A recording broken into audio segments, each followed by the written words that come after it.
pós-graduação em jornalismo, pós-graduado em gestão educacional, pós-graduado em marketing e vendas e doutor em epistemologia e história da ciência. Atualmente é professor e coordenador do curso de jornalismo da Universidade Alto Vale do Rio do Peixe, editor da revista científica Oasis, palestrante de empreendedorismo. Tem experiência na área de educação, com ênfase em comunicação, gestão e administração, e atua como pesquisador da área de gerações. Convidamos para a sua palestra o professor doutor Alexandre Acosta.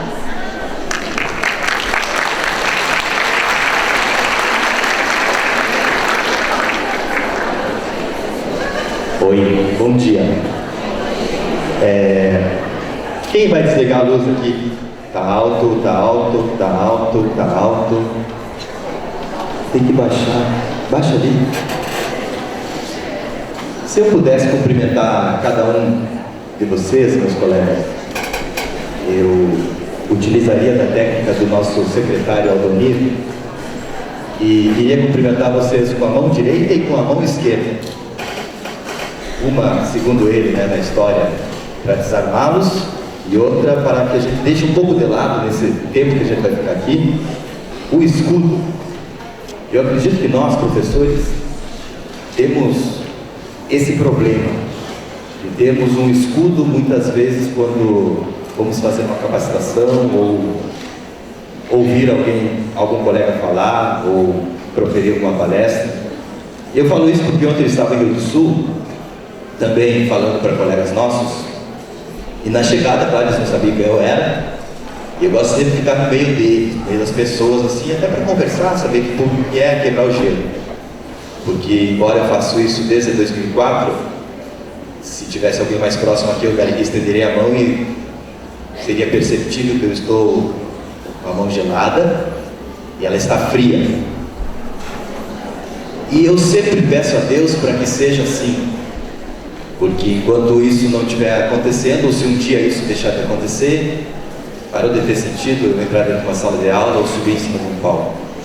Mas em especial para professores sempre é mais difícil a gente falar. E por uma razão bem simples, nós somos colegas.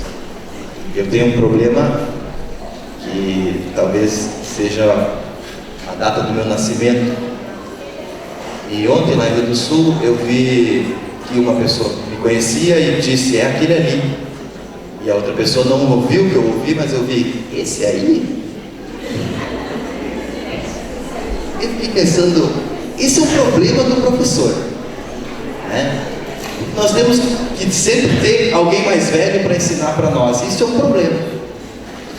E na volta da viagem, eu cheguei aqui em Caçador, era por volta de 1h30 da manhã. Nessa viagem eu vim pensando que nós precisamos ter um pouco mais de postura de doutor, né? Eu fiquei analisando, porque eu tenho 2 irmãos que são médicos, um menino e uma menina, e ele se formou no ano passado e ela está se formando esse ano, mas já atua na área, e eu vejo eles conversando com os seus colegas médicos, mais velhos, mais novos, mais jovens que eles, e é um respeito mútuo. E eu admiro isso nessa profissão. E eu comecei a entender por que os doutores são respeitados. Eu comecei a entender que quando eu vou no médico, eu não discuto com ele, né? Eu estou com dor nas costas. Ele me diz assim, vai tomar esse remédio aqui e em 2 semanas tu vai voltar aqui. Eu nunca peguei e disse assim, não vou tomar esse remédio. Ele é o doutor. Se eu estou ali, eu estou pedindo ajuda para ele está me dizendo para tomar o remédio, eu tenho que no mínimo tomar o remédio. Tanto é que eles falam assim, se não der resultado, daqui 2 semanas tu volta e nós vamos ver uma outra solução. Eu pensei que o professor pode fazer isso lá na sala de aula também. Só que nós precisamos ter essa postura diante do nosso aluno. Ter essa postura de doutor lá na sala de aula. Dizer, só um pouquinho, meu caro aluno. Ah, tu não quer que seja essa metodologia utilizada? Experimente. Experimente um pouquinho desse remédio, daí se não der resultado, aí eu, professor, vou tentar te dar um outro remédio, vou tentar de uma outra forma. Aí eu estava pensando, a outra semana, quando eu já estava com a cabeça nesse dia, eu também me preocupo em fazer com que vocês saiam daqui melhores do que entraram, assim como eu me preocupo com os meus alunos, que eles têm que sair da sala de aula melhores do que eles entraram. Eu comecei a lembrar onde iniciou essa história. E essa história inicia no ano de 1993, lá em Juí, no Rio Grande do Sul.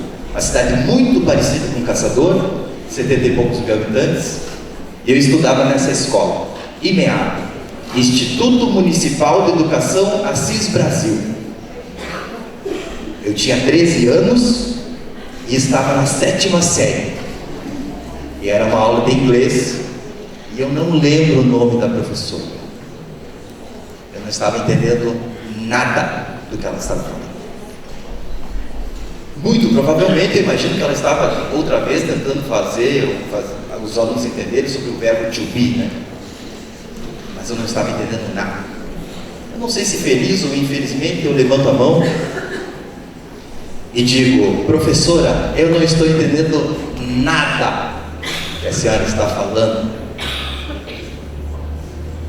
Ela era uma jovem professora, eu não sei o nome dela, mas lembro da cara da demônios. Ela tinha um cabelo ruivo, batidinho, ele loiro meio espalhafatoso, assim. Ela se vestia muito mal. Ela fez uma pausa, olhou para mim, diante de todos os meus colegas, e disse: vem aqui e faça melhor. Demônia dos infernos. A mulher me destruiu. Eu queria morrer, me enterrar, nascer dali uma semana. Eu fui muito mal para casa, porque eu me senti impotente, porque eu vi que naquela hora eu não poderia fazer melhor do que ela, porque eu não sabia nada de inglês. Eu chego em casa, falo a história para o meu pai, e ele diz: tu vai se matricular num curso de inglês, então, numa escola de inglês. E eu não sabia. Mas naquele dia, naquela hora, aquela professora de inglês fez com que eu escolhesse a minha profissão. E eu faço um apelo para que os senhores e as senhoras colegas aqui tentem puxar na memória. E eu não vou fazer o ridículo de fazer vocês virem aqui falar, só pensem com vocês, quando que vocês decidiram ser professores? E por que houve essa decisão? E eu confesso que aos 13 anos eu não sabia que era isso que eu queria. Fui ver isso lá na universidade. Eu vou para o curso de inglês, faço FISC durante 4 anos, me formo e entro no curso de jornalismo, lá na Unijuí. No curso de jornalismo eu encontro esse professor, que foi até hoje, eu digo até hoje, poderá haver novos professores, o melhor professor na minha vida. Ele se chama Larry Wisniewski, e eu escrevo em qualquer lugar o sobrenome dele, com o sobrenome polaco, tapado de WY, mas foi o professor que marcou a minha vida. A segunda semana eu perguntei para ele: professor, o que eu preciso fazer para ser professor? Calma, Alexandre, é muito cedo, tu está no primeiro semestre. Eu quero ser professor, porque eu quero dar uma aula como tu dá. Eu quero dar uma aula como tu faz, um show de aula. A aula do professor Larry, a gente não via passar. A aula do professor Larry durava 20, 30 minutos de conteúdo, e o resto era algo relacionado ao conteúdo, mas não era conteúdo específico. Ele ministrava uma aula complicada dentro do curso de jornalismo, que era a redação jornalística 1, que é algo tem muito português, muita regra, e ele conseguia fazer com que essa disciplina, que no nosso curso, que é um curso bastante prático, quando tu vai para foto, quando tu vai para tele, quando tu vai para rádio, é muita prática, mas da redação jornalística no curso de jornalismo é algo desafiador para o público que tem na sua frente. E ele conseguia dar a primeira aula. E o Larry me disse isso aí. Dê uma aula como você gostaria de ganhar. Tenha isso em mente, Alexandre, e vá dar uma aula como se tu fosse um aluno. E eu faço isso até hoje. Tanto é, na semana retrasada eu estava no Rio Grande do Sul, eu dou aula na faculdade de São lá, e no final da aula eu disse para os alunos: me desculpem por hoje. Por que, professor? Uma aula de filosofia podre, ruim, porque eu não me preparei para vir aqui hoje. E não tinha mesmo me preparado. Cheguei lá na hora e falei sobre amor, mas porcaria. Eu pedi desculpa para eles, porque eu acredito e sinto como professor que o relacionamento professor e aluno é igual a um namoro. E todos aqui já namoráveis vão saber do que eu estou falando. O namoro ou o casamento, quando está ruim, não precisa falar para o outro. Se está ruim o casamento, se tu está de mal com a tua esposa, não precisa falar para ela. Ela está sentindo. Porque essa mesma vontade esganada, desgraçada, ela tem de você. É verdade. Eu nunca precisei, nos meus relacionamentos, dizer assim: amor, não está bom o nosso relacionamento, e isso ser uma surpresa para ela. Ela dizia: eu também estou sentindo a mesma coisa. É óbvio. Na sala de aula é a mesma coisa. Eu vejo os colegas nossos saindo de uma sala de aula dizendo: meu Deus do céu, eu estou cansado, que aula pesada, não sei o quê.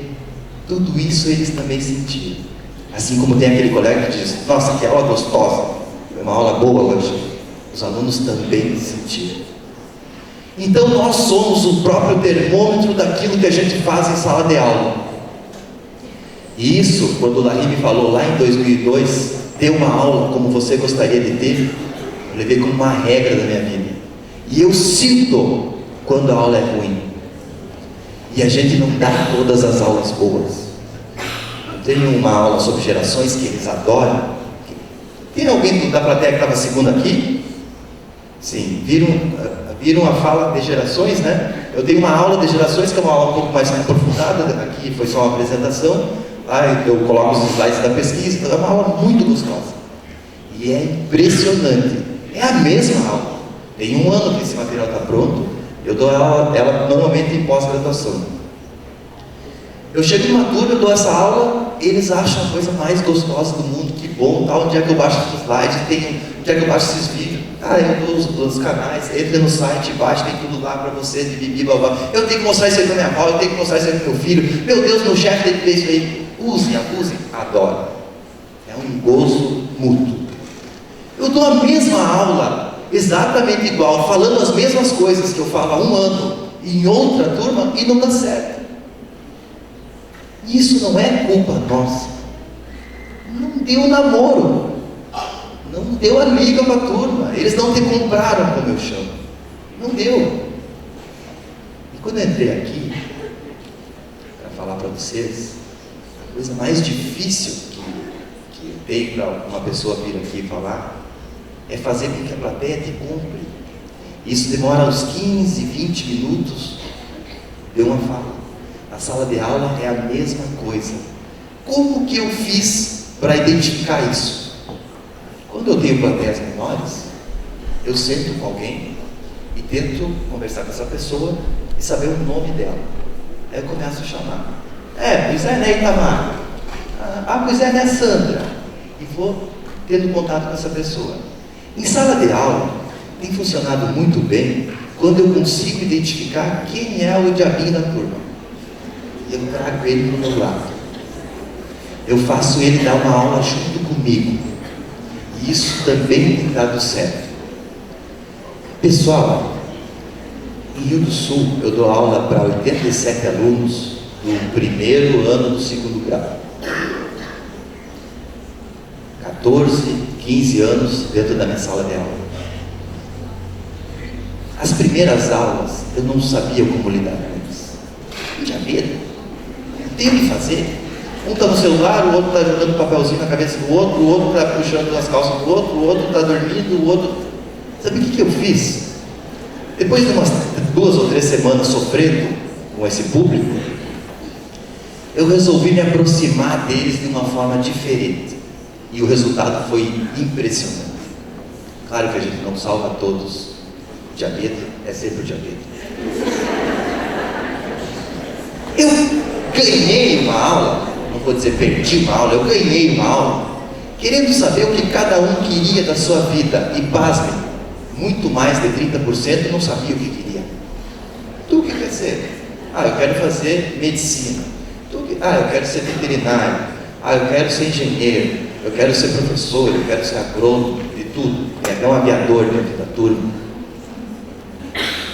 A partir desse momento, lá eles sentam sempre na mesma classe, como é uma turma grande, eu realmente tenho dificuldade em saber o nome de todos. Eu coloquei atrás na minha lista de chamada o nome na classe e o que o cara quer ser.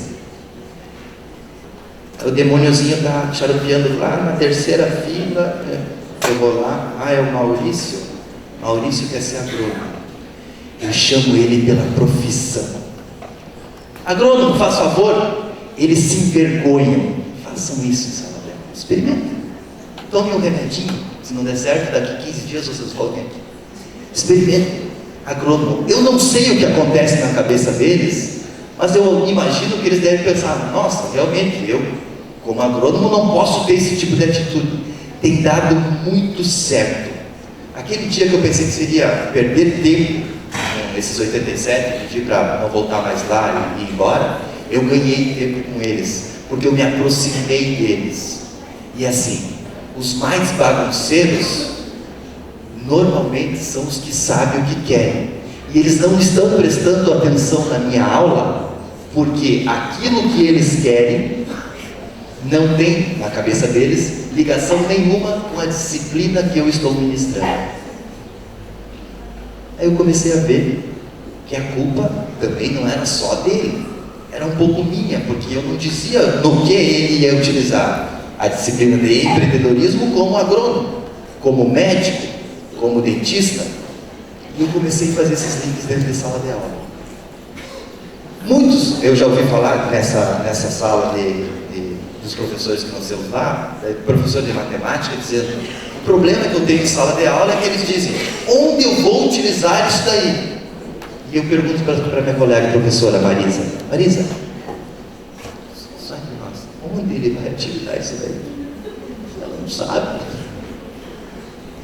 Marisa, ache alguma coisa que eles vão utilizar isso daí e leve isso para dentro de sala de aula. Em alguma coisa, eles vão utilizar isso daí. E eu acho que é esse o papel do professor. E é por isso que o nome dessa fala é Professor Empreendedor. Quando eu comecei a fazer pesquisa, o que eu vou fazer para poder dar uma aula para esse novo perfil, que falava um novo perfil de profissional e um novo perfil de aluno, que era um aluno multimediático, que era um aluno que tu teria que concorrer com o Google, que era um aluno que tinha internet dentro de casa, que é um aluno que ia ter uma aula muito mais interessante do que a tua dentro do seu computador. E é verdade. Eu pensei, meu Deus do céu, se eu estivesse me aposentando, eu ia ficar tranquilo, dava mais 2, 3 anos da minha aula e pronto. Mas eu estou iniciando, então eu já tenho que iniciar mergulhado nesse processo. E o Larry me disse o seguinte: tu quer mesmo dar aula? Quero, professor. Então faz o seguinte: começa dando aula em cursinho de pré-vestibular. Então, mas por que tem a ver isso? Porque lá tu tem um jovem de 15 anos, normalmente ele não sabe direito o que ele quer da vida, ele sabe que não reprova, e está lá, 70% deles estão lá porque o pai ou a mãe querem que ele faça um curso superior e tal. Ele nem tem noção disso. Então a tua aula vai ter que ser tão show, que ele sabe que se não prestar atenção em nada, ele não vai reprovar, não tem falta, não tem nada. A aula tem que ser tão show que vai fazer eles prestarem atenção. Foi lá que eu conheci o Escobar, que vai falar hoje à tarde para vocês. Foi lá, em 2004, que eu entrei em Passo Fundo. para dar minha primeira aula de inglês. 100 e poucos alunos na plateia, e a primeira aula da minha vida eu ministrei de inglês. Um pontapé na cara daquela feia que me disse: vem aqui e faça melhor. E eu dei uma aula hoje, né? Ainda bem que hoje eu reconheço mais ou menos. Se hoje eu reconheço mais ou menos, eu devo dar uma aula um pouco melhor hoje. Eu dei uma aula que para aquele momento da minha vida foi um show. Todo mundo quietinho. E eu pensei assim, como que eu vou dar essa primeira aula? Aí eu inverti o processo. Lembrei o que o Larry falou. Dei uma aula como você gostaria de ter. Eu peguei a apostila do aluno e fui ler o que tinha na apostila do aluno. E eu confesso para vocês que eu não era tão bom assim em inglês.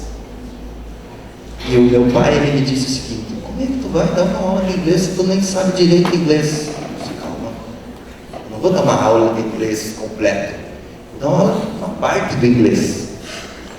Eu peguei a apostila e, como aluno, eu pensei: onde estará a dúvida do aluno? Quando tinha lá a igreja, eles sabiam. Quando tinha cachorro, eles sabiam. Quando tinha casa, eles sabiam. Uma palavrinha mais difícil, eu pensei: eu como aluno não ia saber isso aqui. Dicionário, eu anotava na minha apostila o que significava aquilo. Eu dei um show, porque tudo o que eles perguntaram, eu havia me perguntado como aluno. Era a mesma pergunta. E a gente sabe se portar como aluno. Aqui é um exemplo. Nós estamos dentro de um exemplo. Por que a gente chega na sala de aula e quer que eles sentem nas primeiras filas e todos são aqui professores e as filas primeiras estão vazias? Porque vocês estão se portando como alunos. Por que o professor vai lá para uma aula de pós-graduação, eu dou aula de pós-graduação para pedagogia, e o Diabetes também conversa? Porque estão se comportando como alunos. A gente conversa, a gente brinca, a gente quer matar a aula, a gente quer enganar o professor, a gente quer sair mais cedo, a gente faz tudo como aluno. Ah, mas vocês são professores, devem estar bem criando aqui. Não, vocês não são professores, vocês são alunos. Aí tu tem que entender os papéis. Qual é o papel do aluno? Conversar, tentar dispersar, trovar o professor para sair mais cedo, tentar matar a aula, Qual é a função do professor?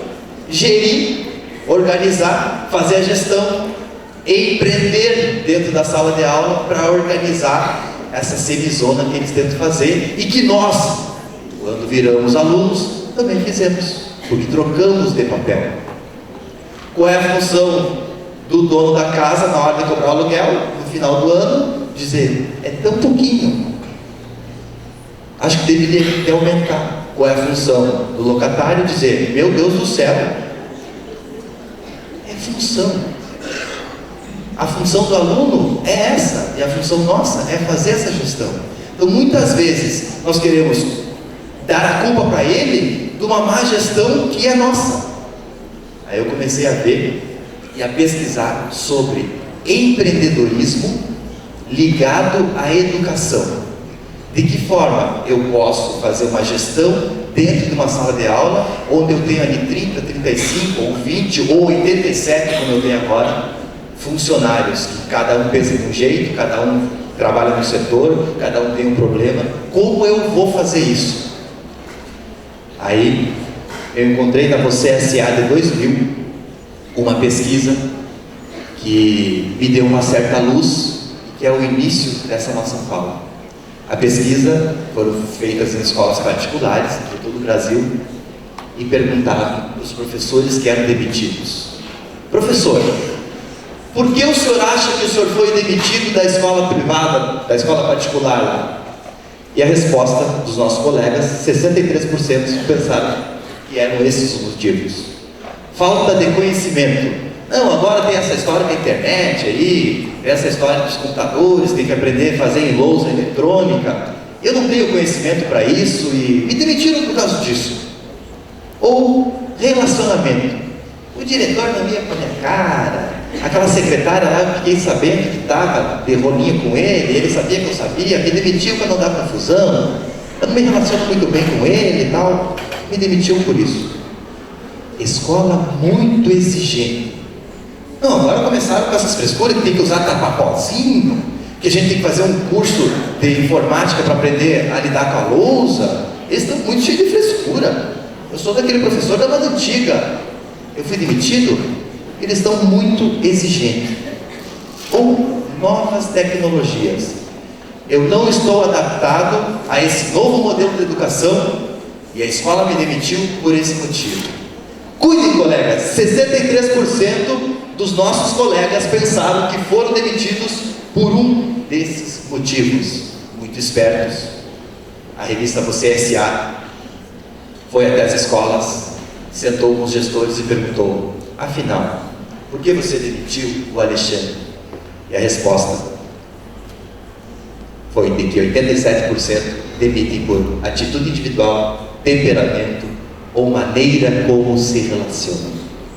63% de nós professores pensávamos que estávamos sendo demitidos por 4 motivos que não tinha nada a ver, que eram táticos, que eu poderia fazer um curso e resolver, que eu poderia me adaptar e resolver. E 87% dos reais motivos estavam ligados a outra coisa, a minhas atitudes. Aí eu cheguei a uma conclusão que esse era o culpado de estar sendo demitido. Isso não é só nas escolas, nas empresas é a mesma coisa. Aí, indo um pouco mais a fundo, eu vi que era esse, eu, empreendedor, que deveria ser a ação, que deveria ser a postura, que se eu, na época com 24 anos, quisesse ser um professor e me manter no mercado. Só ser um professor não ia bastar, porque eles poderiam me mandar embora e me manter no mercado. Aí eu vou para Santa Maria estudar na escola Cícero Barreto, escola estadual Cícero Barreto. E lá, o professor de filosofia, um dia chega em sala de aula e nos dá um dizer de Costas Marquides, que é esse: para criar uma cultura inovativa, você precisa desafiar as vacas sagradas. O que é isso? O professor disse assim: ó, vocês vão para casa e façam um texto referente a essa frase. Eu não sei o que eu fiz na época, mas achei nos meus cadernos essa frase e resolvi trazer aqui para essa conversa e trago para as palestras que eu tenho também. Para criar uma cultura inovativa, você precisa desafiar as vacas sagradas. O que significa isso, professor e professora, meu colega? Significa que se você é como aquela professora que lá quando eu tinha 13 anos me disse: vem aqui, faça melhor, pois há 20 anos eu faço da mesma forma. Se você é aquele professor que há 20 anos dá aula de matemática do mesmo jeito, se você é aquela professora que há 40 anos dá aula de educação física da mesma forma, você precisa desafiar tua vaca sagrada. Você precisa mudar, porque se há 20 anos você faz a mesma coisa do mesmo jeito, você pode ter certeza, isso é para qualquer profissão, o mecânico, o dentista, o médico, o encanador. Se há 20 anos faz a profissão dele do mesmo jeito, pode ter certeza, existe alguém que já está fazendo melhor. Porque na velocidade que nós estamos no mundo, 20 anos é um período muito longo para algo ficar estagnado. E às vezes nós esquecemos de matar as nossas vacas sagradas, de dizer, como disse o Aldonir: larga a mão direita, a arma, larga da mão esquerda o teu escudo, senta e diz: bom, eu preciso realmente mudar. Essa aula que eu dou há 10 anos, que é a mesma aula que eu dava para a mãe do menino, eu estou dando agora para o menino, pode não servir mais. Pode não ter o mesmo efeito que fez com a mãe do menino. No que eu tenho que melhorar? No que eu tenho que mudar? E às vezes é simples, porque eu sou Nelson Rodriguiano, a vida como ela é. Ah, bobalhão, vai aí e fala que tem que mudar, Mudar o quê? Professor, às vezes é um vídeo que eles te ajudam, às vezes é um slide novo que te ajuda, às vezes é pegar, tirar eles da sala de aula e ir lá no Parque Central e demonstrar no rio, demonstrar na terra, demonstrar na sociedade o que eles podem utilizar aquela disciplina que vocês estão ministrando agora. Se há 20 anos tu faz a mesma coisa, alguém está fazendo diferente, alguém já está fazendo melhor, e para você se manter, também precisa. E vem a ser o nosso primeiro escadinha nesse professor empreendedor, consciente de que preciso desafiar ou matar as minhas vacas sagradas. Aí eu ia nas palestras para me reciclar, ou para tentar colocar alguma coisa na cabeça, ou para melhorar, ou para ver o que estava acontecendo no mundo. E os palestrantes, quase todos eles, falavam muito em iniciativa. Precisamos ter iniciativa, as pessoas têm que ter iniciativa. Lá na empresa, todo mundo tem que ter iniciativa, você tem que iniciar as coisas, você precisa ter iniciativa. Eu, como sou de Nelson Rodrigues, pensei, vou aplicar isso lá em casa, vou ver como é que está funcionando a iniciativa lá e ver se isso é um problema. E eu digo para vocês, não busquem ter iniciativa. Iniciativa é algo nato do ser humano. Querem ver? Eu chego em casa, é minha irmã, a dona Dani, hoje é uma dentista. Ela, toda segunda-feira, começava um regime. Dani, vem almoçar. Não, hoje eu comecei o regime da lua. Muito bom. Segunda-feira era o regime da lua, na terça-feira era da lua, não tinha trocado a lua, na quinta-feira já estava atracada no bolo. No domingo a Dani velha atracada na maionese e no carne. Chega outra segunda-feira, Dani vem almoçar. Não, eu comecei o regime da salada. Segunda-feira era alface com tomate. Na terça-feira era cenoura com beterraba. Na quarta-feira era negrinho com não sei o que. Dani, cadê teu regime? Eu vi. A Dani tem iniciativa. A Dani tem uma baita de uma iniciativa, porque ela sempre começa o regime. Eu disse, isso não é um problema. Ela inicia, né? Iniciativa de iniciar. E comecei a verificar. Meu pai tinha já na época uma loja de tintas, que existe até hoje, lá em Juiz, chamada Leão das Tintas. Ele tinha um funcionário que trabalhava pelo menos há uns 5 anos na loja, nesse período, e o rapaz era muito bom de começar a guardar dinheiro para trocar o carro. Só que ele nunca trocava o carro. Porque ele iniciava o processo de guardar dinheiro para trocar o carro, aí vinha uma televisão, 32, passava para 42 polegadas, você foi o dinheiro do Chevette. Aí ele começava a guardar o dinheiro de novo, e surgia uma outra tecnologia de computador ou de celular, você foi o dinheiro do Chevette. Ele queria trocar a moto pelo Chevette.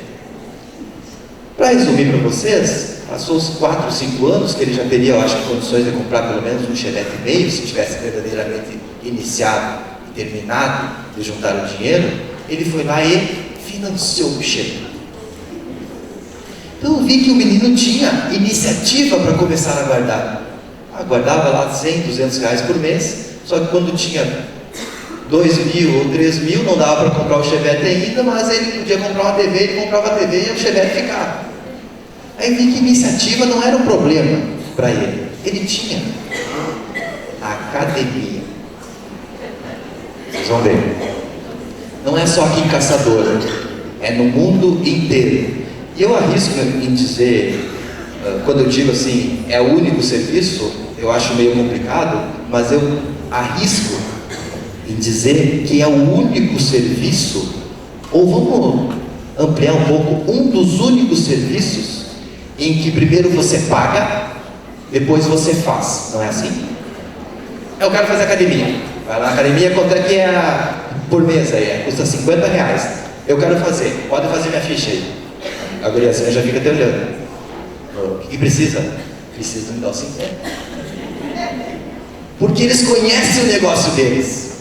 Ele sabe que na primeira semana tu tá lá, 7 da manhã. Bicicleta, bicicleta, bicicleta, bicicleta. Puxa, Dorflex na hora de sair, né? Sai toda assim. Mas vai. Na segunda semana, eu já tive amigos que faziam conta. Bom, eu paguei R$50. Eu já fui 10 vezes. Tá caro cada ida. Eu vou ir mais um pouquinho para ter valido a pena os 50 pila.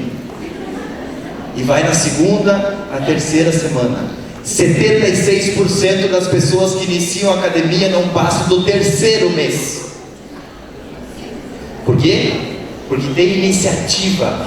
Isso vai acontecer bem novinho. Agora nós estamos de casaquinho.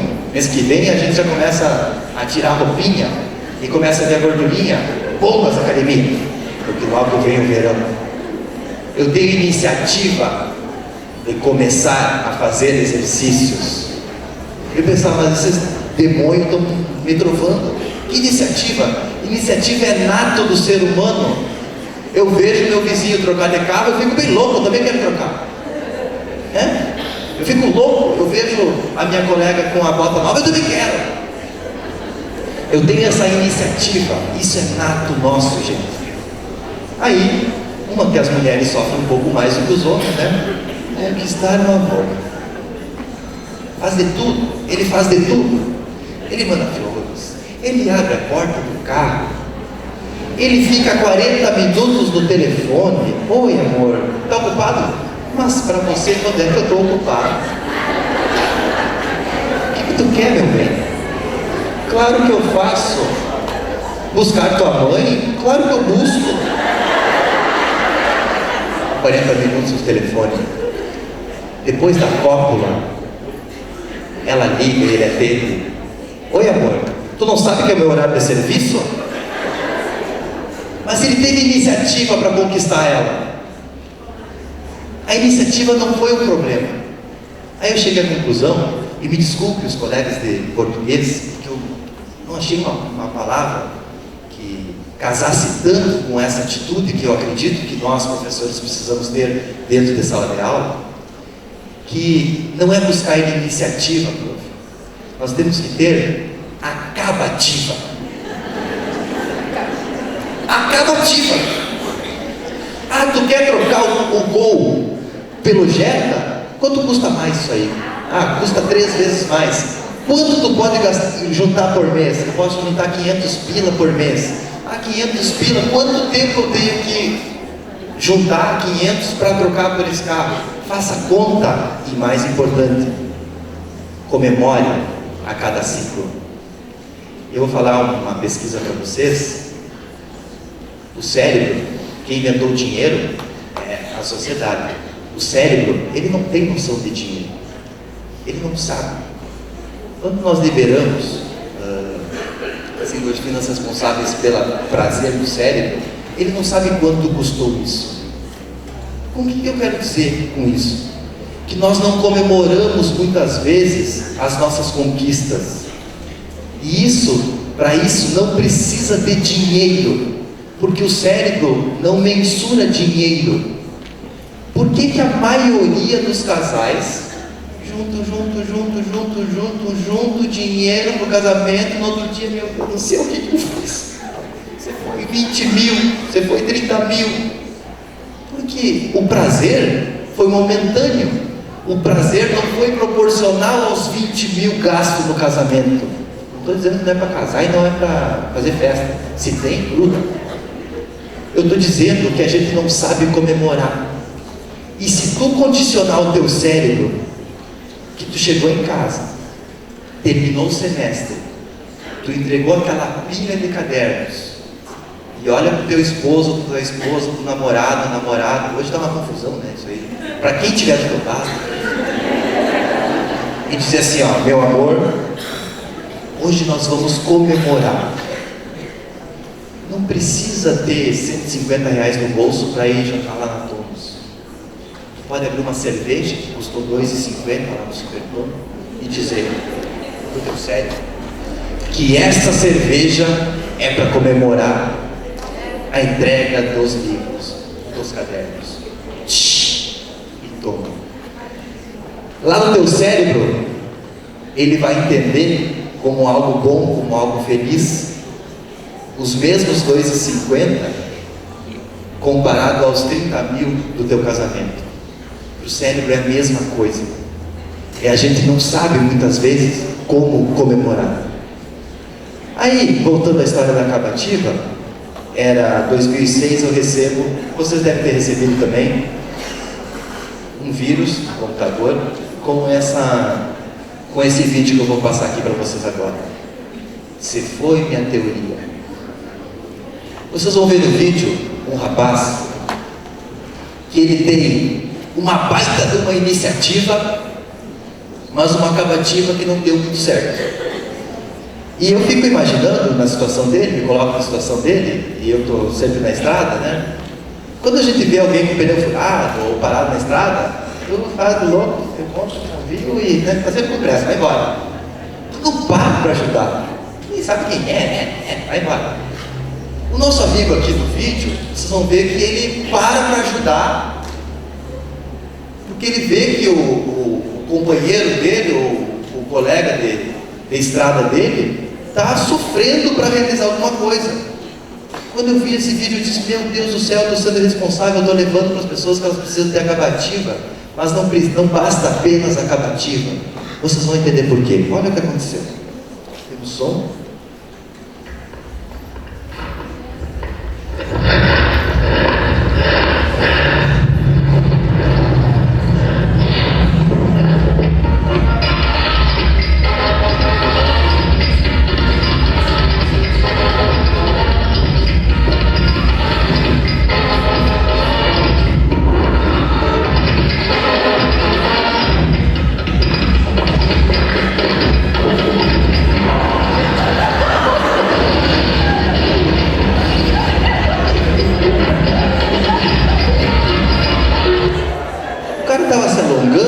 Depois do exercício, e o nosso amigo da combizinha lá pensou: mano, o cara querendo empurrar o carro, vou dar uma mão pra ele. Uma tragédia. Eu disse: meu Deus do céu, o cara teve iniciativa de parar o caminhãozinho, descer do caminhãozinho. Eu não faria isso para ajudar outro. Eu disse: se quiser largar isso aqui, larga. E foi lá e ajudou o cara, só que fez uma porcaria, não era isso que ele estava querendo fazer. Aí eu tirei, confesso, durante algum período, esse slide da minha fala.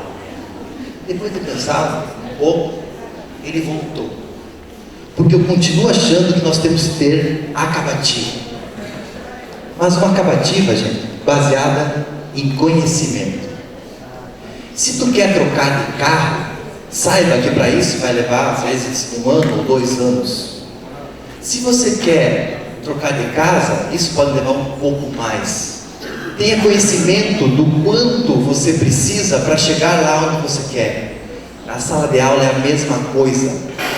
Eu estou tendo a iniciativa de começar no semestre? Sim, porque eu preciso começar.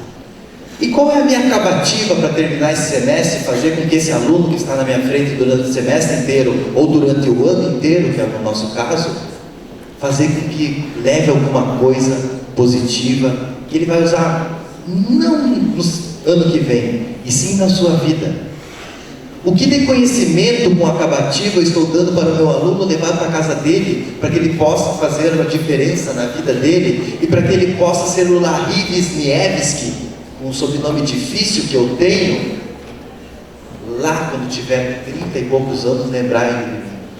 O que eu como professor estou fazendo em sala de aula, para fazer a diferença na vida desse aluno, que eu não preciso ensinar para ele só o português, a física, a química, a matemática pura, como está aplicada nos livros, que foi a forma como eu aprendi.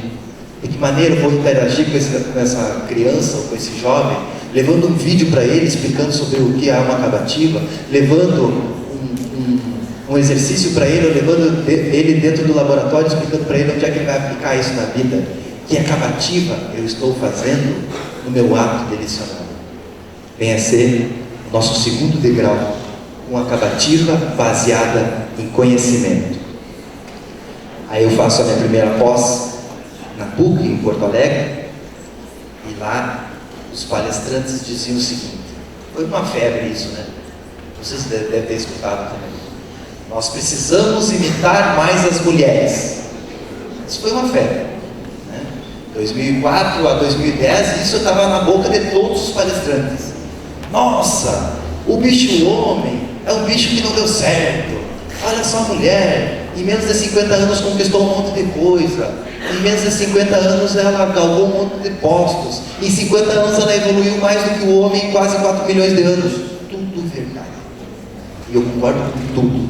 Porque se nós formos olhar as conquistas das mulheres, que começaram lá nas baby boomers, quem estava na segunda-feira sabe do que eu estou falando, ainda continuam hoje na geração Y, que é a geração da grande maioria da nossa plateia. Elas fizeram uma conquista em 50 anos que o homem em 4 milhões não conseguiu. Ou demorou 4 milhões de anos para ele chegar onde chegou, e ela em 40 nos passou. Aí quando eu falava isso nas minhas falas, devemos imitar mais as mulheres, os homens normalmente ficavam meio assim, não, elas têm razão, elas que conseguiram, elas que fazem a diferença. E as mulheres ficavam, não preciso fazer nada, eu já sou mulher, estou tranquila. Aí eu comecei a colocar um tema de casa aqui. Quando eu digo que devemos imitar mais as mulheres, eu também estou falando, inclusive as mulheres. Porque tem muita mulher tentando virar machinho nas atitudes. E o machinho é uma coisa que não deu certo. E a mulher conseguiu, uma velocidade tão rápida, chegar onde chegou, por causa de algumas ações, de algumas atitudes, de algumas teorias, de algum modo de ser, de ver, de agir. Eu vejo hoje mulheres que chegaram, por exemplo, à gerência, querendo tratar mal o funcionário, querendo dizer disso eu não faço. A mulher não chegou lá agindo assim. A mulher que chegou lá, chegou com o coração aberto, chegou ouvindo as pessoas, chegou muito mais mãezona. E foi essa característica que fez com que as mulheres em 50 anos ultrapassassem, eu arrisco a dizer, os homens. E quando eu falo em imitar mais as mulheres, eu falo da teoria do EC. Eu quero que vocês imaginem que esse 7 de setembro, que infelizmente vai cair no sábado, mas digamos que fosse na sexta. Hoje é quinta já? Hoje é quinta. Amanhã seria 7 de setembro e o marido, esposa, companheiro, bibibi, o que vocês gostam, convidaria vocês. Amor, em 7 de setembro nós vamos viajar. Infelizmente, não é fim de ano, Serão só 3 dias, sexta, sábado e domingo a gente volta. Para não gastar muito, vamos ali no Renar, Eu encomendei lá um hotel legal para nós, e nós vamos passar 3 dias no Renar. Eu quero que vocês me ajudem a imaginar como seria a mala dela, como seria a mala dele. Agora ainda está friozinho, mas digamos que seria um pouco mais calor. Eu arrisco dizer que a mala dele seria mais ou menos essa.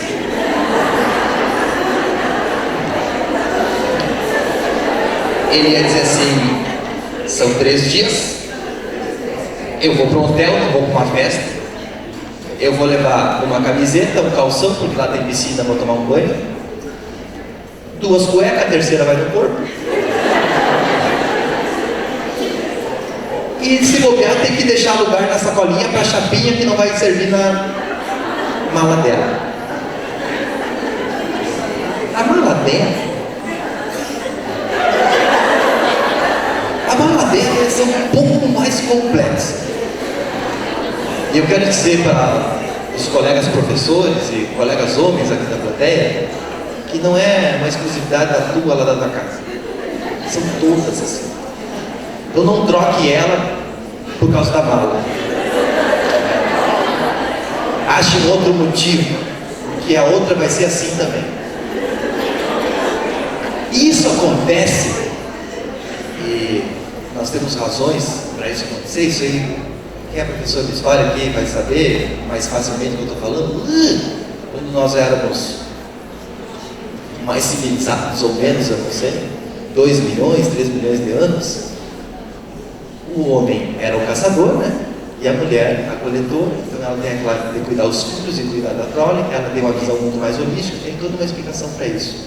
Mas essa explicação que vem lá de trás me fez pensar que a mulher tem essa teoria desse. E se chove?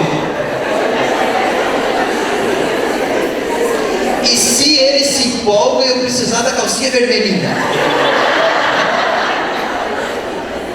E se lá tiver uma mais bonita que eu tiver que usar o salto vermelhão? Ela não admite isso. E ela leva tudo, ela não vai usar 90% que fica ali, mas ela vai levar, porque se precisar, ela tem. E quando eu digo devemos imitar mais as mulheres, é com relação à teoria do e se? E se precisar, o que eu vou fazer? Se precisar, professor, tu tem que ter saída. Porque se o aluno não entender dessa forma, tu vai ter que ter um EC para explicar de outra. Se o demônio fizer uma piadinha lá no meio, uma coisa séria, tu vai ter que ter uma saída para ele. Se tu chegar na sala de aula e não tiver luz, tu vai ter que dar tua aula, mesmo que ela estava toda programada no teu data show. O homem trava. Ah não, sem luz eu não consigo dar minha aula. A mulher dá um jeito. Ela tem dentro dela essa capacidade de se adaptar. E quando eu falo que nós precisamos imitar mais as mulheres, não é degringolar, é utilizar a teoria BC que elas têm, que já está comprovado, o cérebro é o mesmo. O homem e mulher é o mesmo cérebro, é a mesma espécie. O que está comprovado é que redes neurais diferentes funcionam num e funcionam no outro. Ou seja, nós, homens, temos essas redes, só precisamos treiná-las, só precisamos aplicá-las, só precisamos mexer com elas para que elas comecem a funcionar. Então o terceiro ponto vem a ser: imite mais as mulheres, ou imite as mulheres na teoria do EC. Frases perigosas. Quase morri essa semana fazendo a aula, né? Estou muito cansado e não acabei o conteúdo. Já expliquei 1000 vezes e eles não entendem. Frases perigosas. A última: a turma não tem jeito. Um diabeno mal educado que não presta atenção. Eu acredito que vocês não aplicam isso, mas já devem ter escutado alguém, né? Pelo menos pensou nisso em sala de aula.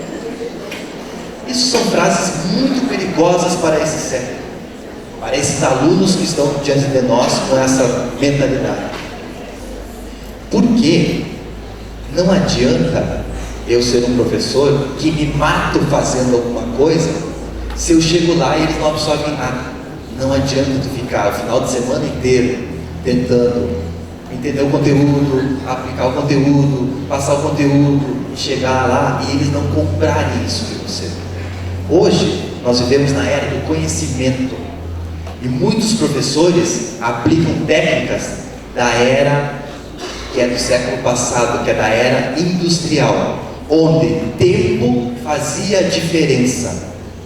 Isso é muito importante. Se vocês conseguirem entender isso, ou aplicar isso, ou se já aplicam, parabéns. Se vocês conseguirem entender que hoje, quando a gente está na frente de um aluno, o tempo não tem o mesmo valor do que o século passado, de quando nós estávamos dentro de uma sala de aula, já vai ser um grande avanço. Porque na era industrial, o que a gente aprendeu? Bom, eu tenho que construir 50 vasos desses. Bom, alguém vai ter que moldar ele, o outro vai ter que parafusar. Se eu fico sem parafusar, esses 50 podem virar 47, 48, até 30. Porque eu preciso de tempo para fazer isso. Na era do conhecimento, o tempo, ele tem um outro valor. Muitas vezes tu vai precisar 10 minutos da tua aula de 50 para dar o conteúdo. E foi esse o tempo que teve valor para aquele aluno.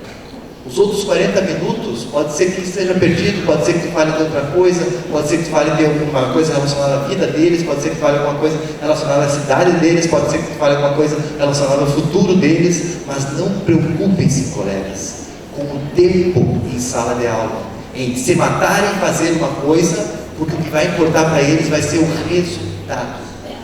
Eu tenho um vídeo aqui, que é de 1 minuto e meio, do filme A Era do Gelo. Indico vocês, os que têm filho já fazem isso meio que obrigado, né? Assistam filmezinhos infantis, eles têm um monte de história para nos contar, e isso aproxima nós dos nossos alunos. Professor, tu viu A Era do Gelo? Eu vi. Professor, tu viu Carlos? Eu vi. Eu sei falar com eles a linguagem deles. E eu trago às vezes na aula de filosofia algo que eu vi lá na Era do Gelo. Eles não fazem só conexão, é isso que falta para eles. Mas tem lá no filme uma passagem que tu pode aplicar dentro da tua sala de aula de uma forma mais próxima, para mostrar. Tu viu a matemática que tu disse que não sabia onde aplicar? Eles estão aplicando aqui a construção disso daqui. O filme que eu vou mostrar agora para vocês é da Era do Gelo 3.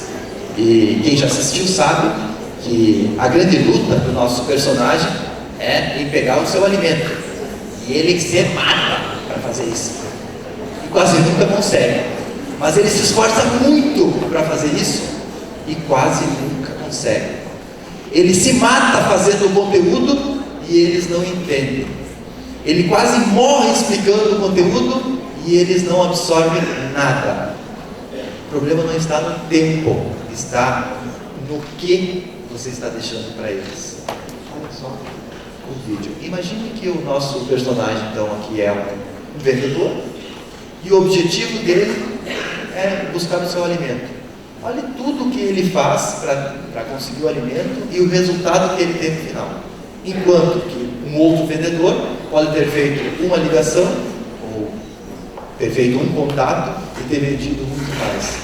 Quando eu falo vendedor, eu falo de professor, e quando eu falo de comprador, eu falo de alunos. Olha o vídeo. Lá está o objetivo, fazer com que eles entendam minha aula. Lá está eu. Eu me mato para que eles entendam minha aula.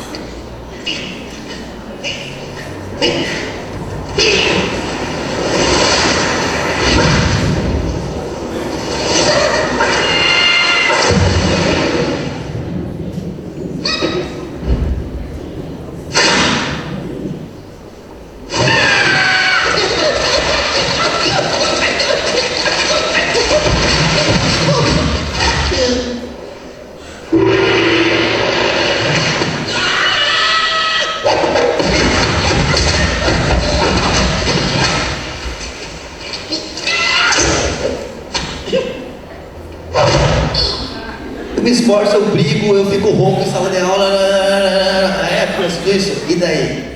E eles, entenderam? Não tem mais, prof. Vai devagar, às vezes não te preocupe com o tempo, às vezes esses 50 minutos em 10 você mata eles e os outros 40 vão falar de outra coisa. Então nós chegamos ao nosso quarto degrau com ênfase no que entrou na cabeça dessa pessoa, e não como a forma. Eu não preciso mais ficar lendo a apostila para eles, como nossos professores faziam conosco. Às vezes um vídeo, um filme, resolve esse meu problema. Aí, eu encontro Cecília Bergamini, que é uma administradora, lá já fazendo doutorado, e no livro dela diz que motivação é uma porta que se abre de dentro para fora. Aí quando as pessoas dizem assim, nós precisamos motivar o nosso aluno, esqueçam. Nem você, nem o pai deles, nem o irmão deles, nem o exemplo deles vai conseguir fazer isso. A motivação é uma porta que se abre de dentro para fora. Tem que dar um jeito de entrar dentro do cérebro dele para ele fazer a abertura dessa porta.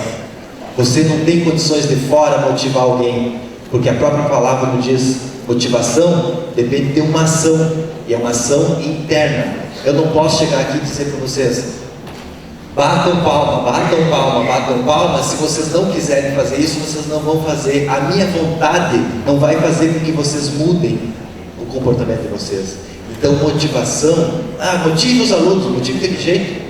Eu vou botar o nariz de palhaço, vou pintar a cara, vou pular para eles. De que forma que eu vou motivá-los? A única forma de motivar um aluno é fazer com que ele passe a admirar você, e fazer com que ele passe a querer ter a aula contigo, e fazer com que ele passe a ver você como um espelho dele e fazer aquilo que você faz. Quem estava aqui na segunda-feira viu o Escobar com muita propriedade dizer, muitos professores reclamam que os alunos não leem, mas eles também não leem. Muitos professores reclamam que os alunos não ficam quietos, mas eles também não ficam quietos. Muitos alunos reclamam que os alunos não se comportam, mas eles também não se comportam. Então a motivação é algo que vem de dentro para fora, não é algo que nós, professores, vamos colocar de fora para dentro nos nossos alunos. Eu gostaria que vocês escolhessem uma dessas duas frases. Eu não vou ser ridículo aqui de pedir para levantar a mão e tal, é uma escolha bem pessoal. No lado esquerdo está escrito o seguinte: não importa o que os outros pensam a meu respeito, o que importa é o que eu sou. Não me interessa o que a diretora pensa a meu respeito, eu estou um pouco me lixando do que os alunos pensam a meu respeito, o que importa é o que eu sou. No lado direito está escrito: me importa o que as pessoas pensam a respeito do que eu sou. Sim, eu me importo o que o aluno pensa a meu respeito. Sim, eu me importo o que a dona Maria, que faz a limpeza lá na escola, pensa ao meu respeito. Sim, eu me importo o que o zelador pensa ao meu respeito. Quem escolheu o lado esquerdo de vocês, certamente é um pensamento muito comum. Meu pai é uma pessoa que fala até hoje: não me interessa o que pensa, interessa o que eu sou. É um pensamento do século XX. É um pensamento que hoje em sala de aula é muito perigoso a gente ter, porque eles pensam sim a respeito de você alguma coisa, e esse alguma coisa eu não sei o que é. E aquilo que você pensa que é, normalmente não fecha com o que eles pensam que você é. Não é a mesma coisa. E por isso que é importante eu estar sempre preocupado com o que o meu aluno pensa a respeito do que eu sou. A minha aula é o quê? Ah, lá vem o professor chato? Lá vem o professor show? Lá vem o professor resmunguento que reclama que é mal remunerado? Não, lá vem o professor legal. Ah, que bom, agora tem aula com a Madalena. Ah, que ruim, agora tem aula com o Pedro. Como que eles pensam? E eles pensam de nós. A imagem pessoal é uma imagem que é feita